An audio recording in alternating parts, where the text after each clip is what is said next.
ሰላም ጤና ይስጥልኝ እንደምን ሰንብታችኋል የተከበራችሁና የተወደዳችሁ አድማጮቻችን። በወንጀል የምርመራ ስራዎች ላይ ትኩረት የሚያደርገው ሸገር 991 እነሆ ተጀምሯል። ለዛሬም ከኮከብ አሳዬ ፍቅርና ወንጀል ያገኘነውን የምርመራ ታሪክ ይዘን ቀርበናል።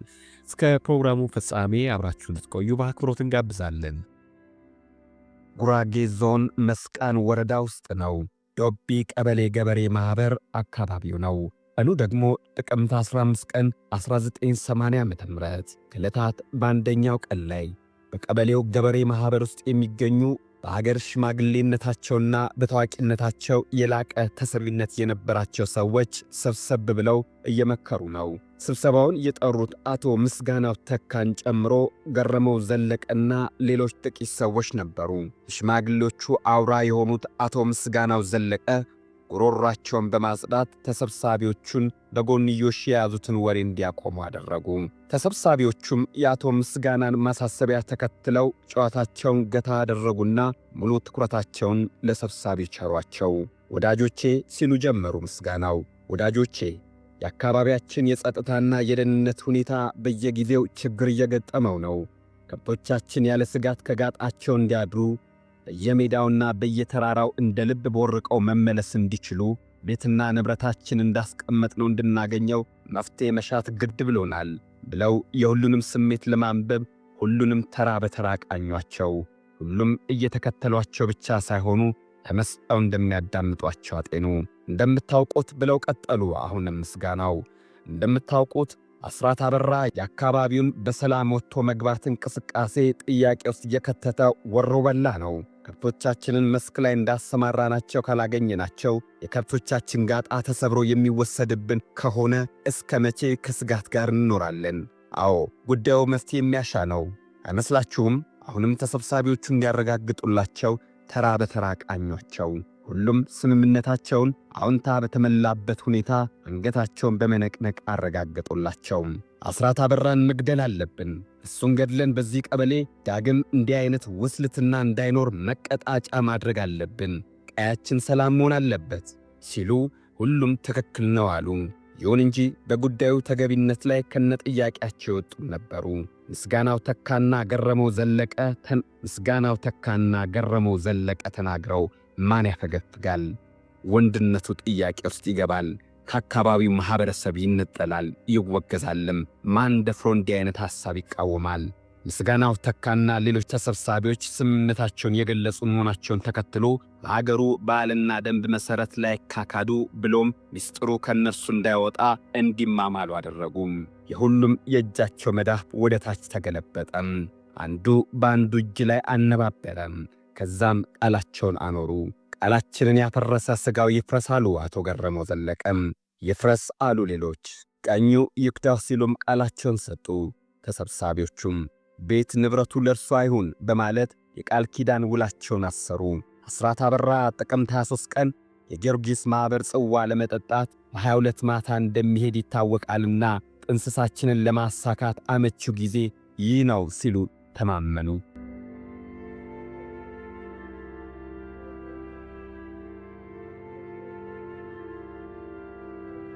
የቀኑ ብርሃን ደንገዝገዝ ወዳለ ጨለማ ተለውጧል። አስራት አበራ ከታሰበለት የሞት ድግስ አምልጦ እንዳያል ቀድመው ቦታቸውን ያዙ። አካባቢው ጸጥ ብሏል። ምንም አይሰማም። ምስጋናው ተካና ገረመው ዘለቀ ትንፋሻቸውን ዋጥ አድርገው የእግር ኮቴ እስኪሰማቸው እየጠበቁ ነው። ድንገት በዚህ መሃል የአካባቢውን ጸጥታ የሚሰብር የኮሽታ ድምፅ መሰማቱን ተከትሎ በንቃት ሲከታተሉ የነበሩ ጆሮች ቆሙ። ያን የኮሽታ ድምፅ ቀድሞ የሰማው ሰውዬ ተፈላጊው አስራት አበራ እንዳያመልጠው ቀና አለም። ከፊት ለፊቱ አንድ ሰው እንደ ጅብራ ተገትሮ አየ። ማሰብ አልፈለገም፣ ጊዜም አልወሰደም። ከፊቱ በተገተረው ሰውዬ ላይ ጦሩን ወረወረ። አልሳተውም። ግራ ጎኑ ላይ ወጋው። በዚህ አላበቃም። ሲወድቅ ግብረ አበሮቹ በዛ ድቅድቅ ጨለማ በጦር በተወጋው ሰው ላይ በገጀራ አንገቱን መቱት። የተመታው ሰው ላይ ሁለቱ ሰዎች ተረባረቡ። ሆኖም በጦር የተወጋውና በገጀራ የተመታው ሰው ያ የሚፈለገውና ለሞት ቀጠሮ የተያዘለት ሰው አስራት አበራ አልነበረም። የተወጋው ሰው ለሞት ያልተፈለገው ጌታቸው ነጋሽ ነበረም። ጌታቸው ተጨማሪ ስለቶች እንዳያርፉበት በተማጽኖ መጮህ ጀመረ። እባካችሁን የጌታቸውን እኛ አትግደሉኝ፣ ተሳስታችኋል ሲል እስትንፋሱ የተቀደችለትን ያህል ሞገተ። የሚሰማው ግን አልነበረም። የሚረዳውም እንደዛው የለም ነበረም። አቶ ነጋሽ የተወጋ ልጃቸው ጌታቸው እንደሆነ በተመለከቱ ጊዜ መጮህ ጀመሩ። ሆኖም አፋቸውን እንዲይዙ ከባድ ማስጠንቀቂያ ደረሳቸው። አላርፍ ካሉም የልጃቸውን ጽዋ እንደሚጎነጩ በአቶ ምስጋናው ተካ በአጽንኦት ተገለጸላቸው። ለማን ይናገሩ? ብሶታቸውን የሚካፈልላቸው ዘመድ አዝማድ በአካባቢው የለም። ደማቸውን የሚያወጣላቸው የደረሰ ልጅም እንዲህ የለም። ለማን ይነገራል? ዝም ጭጭ ብቻ። ምናልባት የተወጋው አንድ ልጃቸው ከዳነ ወንጀለኞቹ የእጃቸውን ያገኙ ይሆናል። ቀድሞ ግን ጌታቸው መዳን አለበት። እናም ሕይወት አድን ሩጫቸውን ተያያዙት። የሆዳቸውን በሆዳቸው እንዳያዙ በብሶት የተከነና ቂም ያረገዘ ውስጣቸው የሚያቀልላቸው ይመስል ወገባቸውን በነጠላ ሸብ አደረጉት። ምስጋናው ተካ ከገረመው ዘለቀና ከሌሎችም ተከታዮቻቸው ጋር ለክስተቱ መፍትሄ መሰላቸውን አስቀመጡም። እናም በጉዳዩ ላይ ስምምነት ደረሱ። የተወጋውን ጌታቸውን ይዘው ወደ ቡታጅራ አመሩ። እዛ የነበሩት ሐኪሞች ከአቅማቸው በላይ መሆኑን ስለገለጹ ወደ አዲስ አበባ እንዲሄድ ምክር ለገሱ። የተጎጂው አባት አቶ ነጋሽን ጨምሮ ሌሎች ጥቂት ሰዎችም ጌታቸውን ወደ አዲስ አበባ ይዘውት ከነፉ።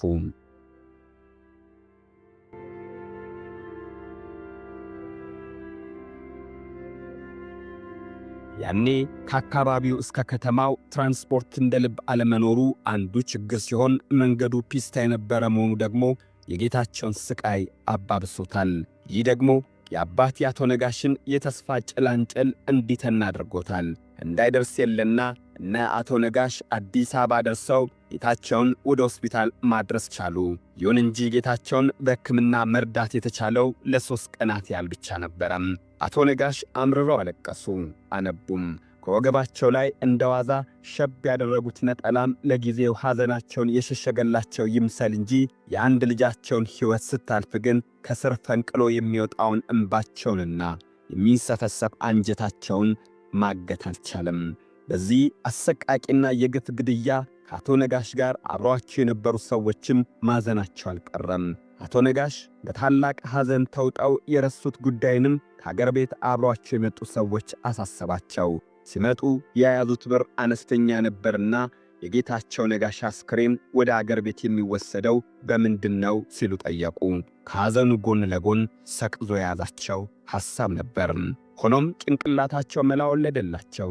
ጥቂት የዶቢ ተወላጆችን አስተባብረው ጌታቸው አዲስ አበባ የሚቀበርበትን ሁኔታ አመቻቹ። አቶ ነጋሽ ልጃቸው በአጥቢያቸው ከሚገኘው ቤተ ክርስቲያን ቢያርፍላቸው ዘውትር ቢጎበኙት በወደዱ ነበረም።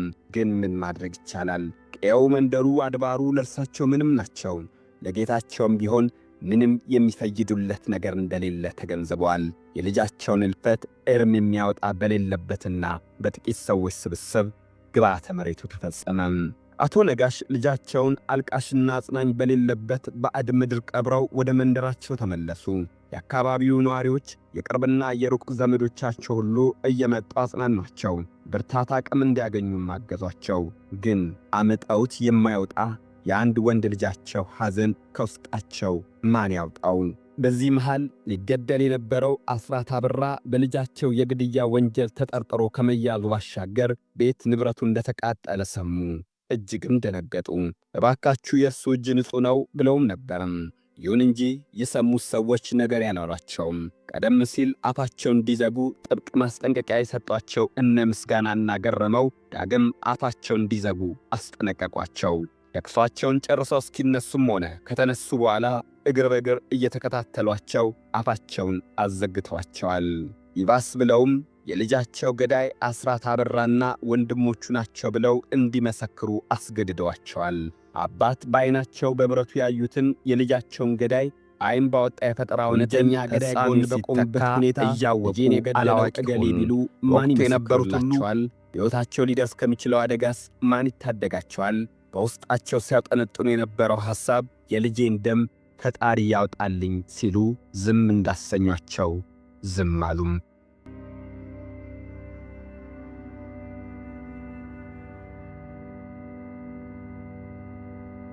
በገዳይነት የተወነጀሉት አስራት አበራ፣ ሰለሞን አበራና ሲሳይ መኮንን በግድያ ወንጀልና በተባባሪነት ተከሰሱ።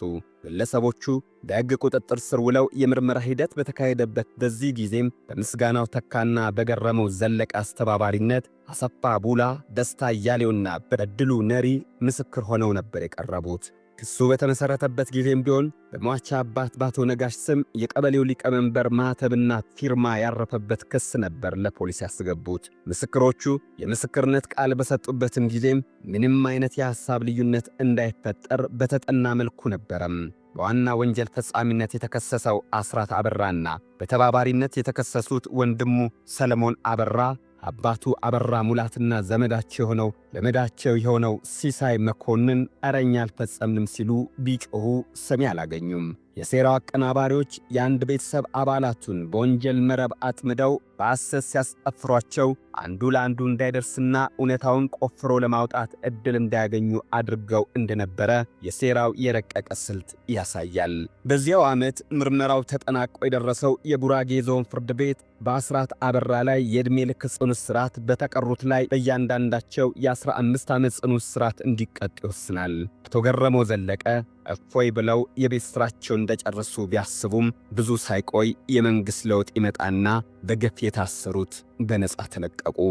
ያለ ጥፋቱ ጥፋተኛ ነህ ተብሎ ዕድሜ ልኩን ከእስር ቤት እንዲማቀቅ ተደርጎ የነበረው አስራት አበራም የዚህ ዕድል ተጠቃሚ ሆኖ ከእስር ነጻ ወጣም። ወደ አደገበት ወደ አዋቂነት የተሸጋገረበት ቀዬውም አመራ። በገፍ የተቃጠለ ቤቱን ለመቀለስ የተበተነ ትዳሩንና ልጆቹን ለማሰባሰብ ጥረት አደረገ። መንደሩን በቅጡ ለማጽዳት እንኳን በቂ ጊዜ ሳያገኝ በጠላቶቹ በተጠነሰሰ ዳግም ሴራ ፈተና ላይ ወደቀም። አቶ ገረመው ዘለቀ በአስራት አበራ ፍታት እንቅልፍ አልወስድ ይላቸዋል። ያለ ጥፋት ዳግም ያ መስኪን አስራት አበራ ወደ ማረሚያ ቤት እንዲመለስ የተቻላቸውን ያህል ሮጡ፣ ተሳካላቸውም። ለቤተሰቡ ሁሉና የሚበጀውን ለማድረግ በቂ ጊዜ ሳያገኝ ተመልሶ ወደ ማረሚያ ቤት ተወረወረ። አስራት አበራ ጊዜውን በእስር ቤት እየገፋ ሲሄድ እነ ምስጋናው ተካ፣ ገረመው ዘለቀና 3 ምስክሮች የህሊና ዕረፍት አላገኙም። ቤተሰባዊ ሕይወታቸው ይናወጥ ጀመረም። በንብረትና በልጆቻቸው ላይ የሚደርሰው ያልታሰበ የተፈጥሮ አደጋም ያስደነግጣቸውና ያስበረግጋቸው ጀመረ። ጉዳዩን ከሠሩት ግፍና ኃጢአት ጋር አገናኙት። ይህን ተከትሎ ድርጊታቸው በንግርት ይወጣላቸው ይመስል በየቤተ ክርስቲያኑ በየመጠጥ ቤቱና በየጽዋው ቤቱ የጌታቸው ነጋሽ ደም በገረመው ዘለቀ እጅ እንደሆነ አስራት አበራና ቤተሰቡ ነጻ ስለመሆናቸው ደጋግመው ሲናገሩ ተደመጠም። እስረኛው አስራትም እነዚህ ወሮች ደረሱት። እንዲያውም ገረመው ዘለቀ በአገር ሽማግሌ አማካኝነት ውስጡን ደም ማውጣቱን ወይም ከሟች ቤተሰብ ጋር እርቅ መፈጸሙን አዳመጠም።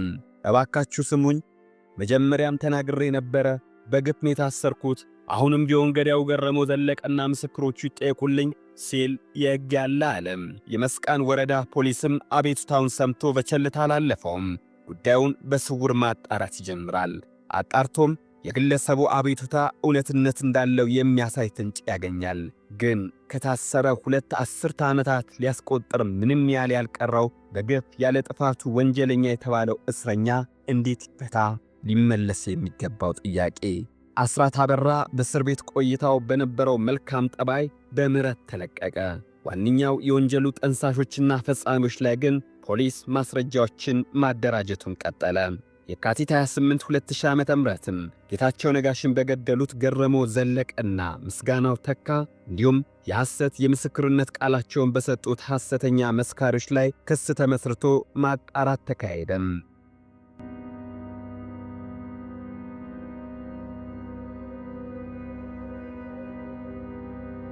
ገረመው ዘለቀና ምስጋናው ተካ ምንም እንኳን ግድያውን የፈጸሙ ስለመሆናቸው ባያምኑም በግድያው ዕለት በስፍራው ለነበሩ ሰዎችና አዲስ አበባ ለሚገኘው የአካባቢው ተወላጆች ማኅበር ቃላቸውን በሰጡበት ጊዜ የፈረሙባቸው መረጃዎች ብሎም እርቅ የፈጸሙ ስለመሆኑ የምስክርነት ቃላቸውን ከሰጡ ሰዎች ተገኝቷል። በተጨማሪም ቀደም ሲል በ1980 ዓ.ም ምስክር ሆነው በአስራት አበራና ቤተሰቡ ላይ የመሰከሩት እማኞች ግድያውን የፈጸሙት ገረመው ዘለቀና ምስጋናው ተካ በገጀራና በጦር እንደሆነ ምስክርነታቸውን ሰጡም። በሐሰት መስካሪነት የተከሰሱት መስካሪዎች በወቅቱ ገረመው ዘለቀና ምስጋናው ተካን ፈርተው እንደነበረ፣ ኋላ ግን በድርጊታቸው ተጸጽተው እንደነበር አስረድተዋል። የአካባቢው ከፍተኛ ፍርድ ቤት ጉዳዩን ሲመለከት ቆይቶ የ73ና የ70 ዓመት አዛውንት የሆኑትንና በግፍ የወጣቱን ነፍስ ከአባቱ መዳፍ ፈልቅቀው የገደሉት ምስጋናው ተካና ገረመው ዘለቀ የዕድሜያቸውን መግፋት ተመልክቶ እያንዳንዳቸውን 20 ዓመት በእስር ቤት እንዲቆዩ ወስኖባቸዋል። በሐሰት የመሰከሩትንም ሁለቱን እያንዳንዳቸውን በ7 ዓመት ጽኑ እስራት ሲቀጣ፣ የተቀረውን አንደኛ ተከሳሽ በድርጊቱ ተጸጽቶ ጉዳዩን ለሕግ አካላትና አዲስ አበባ ለሚገኙት የአካባቢው ተወላጆች ማኅበር ማሳወቁ መጸጸቱን የሚገልጽ በመሆኑ በነጻ አሰናብቶታል። ያ የጉርምስና ጊዜውን በእስር ቤት ያሳለፈ፣ ወንጀል ያልሠራው በግፍ የተቀጣው አስራት አበራ በሴራ የተበታተነው ቤተሰቡንስ እንዴት አድርጎ ያቃና ይሆን? እውነት ግን የፍርሃት መቃብርን ሰብራ በመውጣት ሐቁን ይፋ አደረገች።